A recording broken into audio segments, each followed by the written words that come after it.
Fear is going to be a constant test in a man's life. And let me just tell you, here's what happens to men who choose fear instead of faith. And let me say this, fear is going to come, but you got to get through it.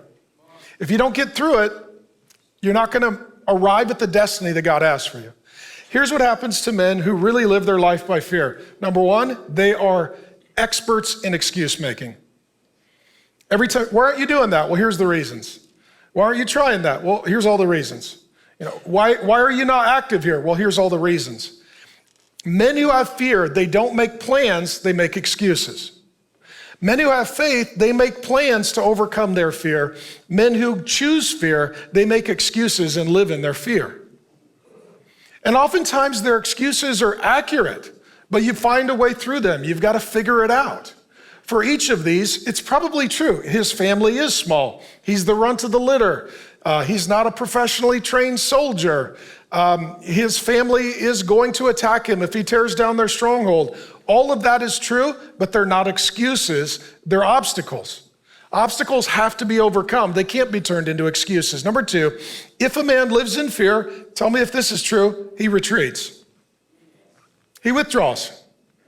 This is the guy at work, if he's afraid he's gonna get in trouble, he just disappears at work. He's the gray man. This is the guy, if he's got fear of his wife, he doesn't come home, and if he does, he just tries to avoid her. This is the guy, if he has fear of rejection, he just isolates. There are many men who are isolated, they are withdrawn, they have retreated, and it's because they're afraid. In addition, what happens to a man who chooses his life by fear, eventually he just surrenders. He just assumes and presumes, I'm a victim, things aren't going to change, I'm not going to fight, I'm not going to work, I'm not going to change things, my fate is sealed and locked. And that's where we find Gideon. Early in his life, he is in a wine press, hiding from his enemies, trying to thresh wheat in a small indoor place, which is impossible. He had completely surrendered. There was no fight left in him. In addition, men who choose fear, what they ignore or avoid is conflict. If you find a guy who is driven by fear, he does not like conflict. And let me just say this, healthy men don't enjoy conflict, but healthy men are willing to have conflict. Gideon says, well, I can't go confront my father. I'll do it in the middle of the night because he doesn't want to have conflict. The whole reason he doesn't want to go into battle, he doesn't want to have conflict. If you're a guy who won't do conflict, you're not a good man. And you may have reasons for that. You may say, I'm not a strong personality. I don't have a lot of resilience. I don't have a lot of emotional, relational strength. God's going to need to give that to you. And ultimately, I'll just tell you what I've seen practically. Men who live in fear for too long, they begin self-medicating. They start drinking just because they avoid what they need to deal with. They get anxious. Anxiety sets in when you have fear. So all of a sudden, they're eating a lot, they're drinking a lot, they're self-medicating. This can also include pornography, which we'll get into. And a lot of what men would call their addictions or bad decisions is just self-managing and self-medicating fear. The fear brings anxiety.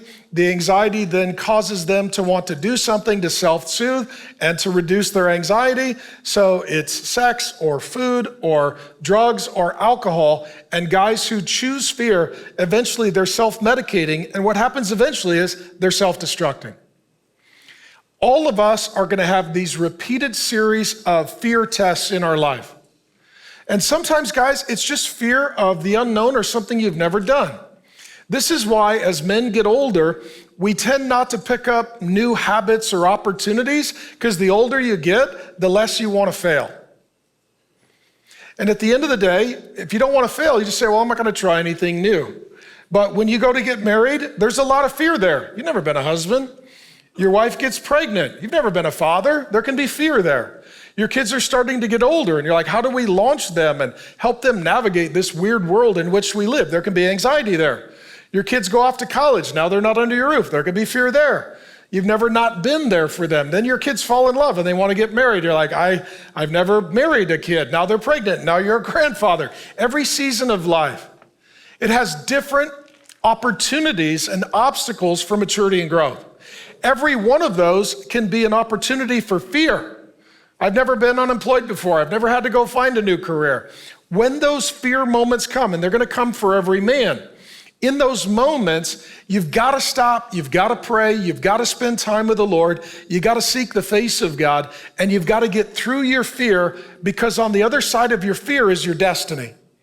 And the reason that the enemy brings your fear is he wants to prevent you from walking in your destiny. Howdy, Pastor Mark here. Thanks for viewing the clip. And if you'd like the entire sermon, we've got it ready to go.